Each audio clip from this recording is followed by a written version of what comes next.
Not much beats a great coach meltdown, and that's exactly what happened to Doc Rivers after he got ejected in the first overtime with 18.6 seconds left against the Brooklyn Nets on Tuesday. So basically, the Clippers went for what looked like a clean trap involving Chris Paul as the Nets against the Nets in the first overtime with a couple seconds remaining, and Lauren Holtkamp, who the Clippers have had multiple issues with in the past, called a foul and, of course, sent the Nets to the free throw line.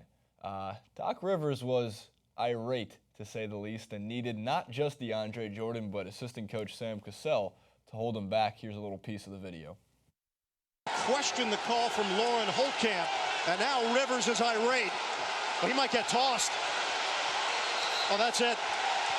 Doc is done. Sam Cassell restraining him. And he may need extra help. Sam Cassell restraining him. I think DeAndre Jordan had a big part in restraining him too, given the fact that he's a foot taller.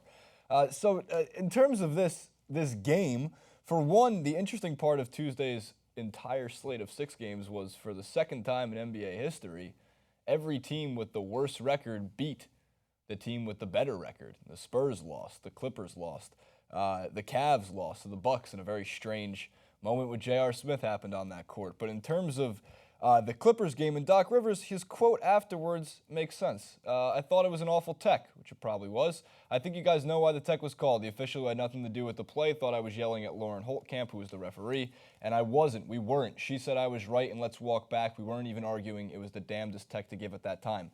He got a tech for first stepping past half court, which is an immediate technical foul. And then once he got that technical foul, he lost it based on the call.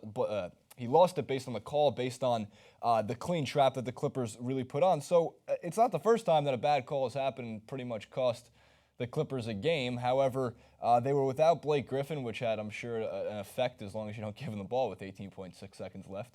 And on top of that, the game itself was pretty damn exciting. I mean, in terms of the Brooklyn Nets, Sean Kilpatrick's made himself into one entertaining enough shooting guard, probably the brightest spot outside of Brook Lopez, the 2-year product out of Cincinnati, finished, I think, with 38 points in that game, and almost was a major factor in them winning it in regulation.